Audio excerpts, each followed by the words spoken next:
شہر بکھارا میں ایک جیولر کی مشہور دکان تھی۔ اس کی بیوی خوبصورت اور نیک سیرت تھی۔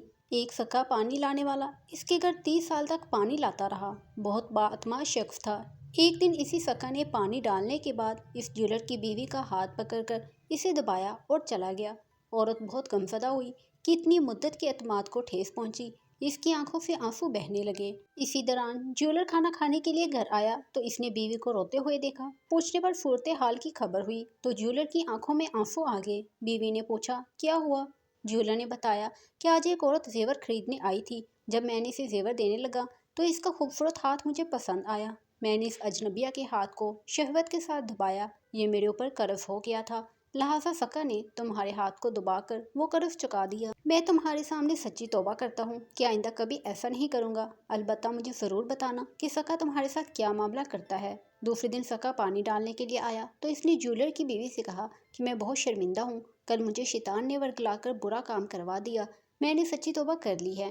آپ کو میں یقین دلاتا ہوں کہ آئندہ ایسا کبھی بھی نہیں ہوگا۔ عجیب بات ہے کہ جیولر نے غیر عورت کو ہاتھ لگانے سے توبہ کر لی تو غیر مردوں نے اس کی عورت کو ہاتھ لگانے سے بھی توبہ کر لی۔ تفسیر روح البیان۔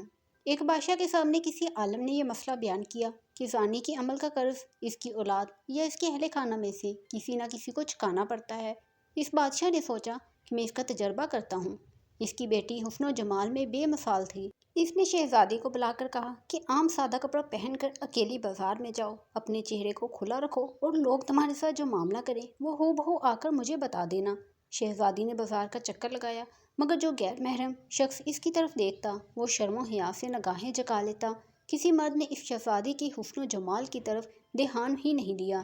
سارے شہر کا چکر لگا کر جب شہزادی اپنے محل میں داخل ہونے لگی تو راہداری میں کسی ملازم نے محل کی خادمہ سمجھ کر روکا، گلے لگایا اور بوسہ لیا اور بھاگ گیا۔ شہزادی نے بادشاہ کو سارا قصہ سنایا تو بادشاہ رو پڑا اور کہنے لگا کہ میں نے ساری زندگی غیر محرم سے اپنی نگاہوں کی حفاظت کی ہے۔ ہاں البتہ ایک مرتبہ غلطی کر بیٹھا اور ایک غیر محرم لڑکی کو گلے لگا کر اس کا بوسہ لیا تھا۔ میرے ساتھ بھی وہی کچھ ہوا جو میں نے اپنے ہاتھوں سے کیا تھا۔ سچ ہے کہ زنا ایک قصاص والا عمل ہے جس کا بدلہ ادا ہو کر رہتا ہے۔ ہمیں مندرجہ بالا واقعات سے عبرت حاصل کرنا چاہیے۔ ایسا نہ ہو کہ ہماری کوتاہی کا بدلہ ہماری اولادیں چکاتی پھریں۔ جو شخص چاہتا ہے کہ اس کے گھر کی عورتیں پاک دامن بن کر رہیں، اسے چاہیے کہ وہ غیر محرم عورتوں سے بے طمع ہو جائے۔ اسی طرح جو عورتیں چاہتی ہیں کہ ہمارے خاوند نیکوکاری کی زندگی گزاریں، بے حیائی والے کاموں کو چھوڑ دیں، انہیں چاہیے کہ وہ غیر محرم مردوں کی طرف نظر اٹھانا بھی چھوڑ دیں تاکہ پاک دامنی کا بدلہ پاک دامنی کی صورت میں مل جائے۔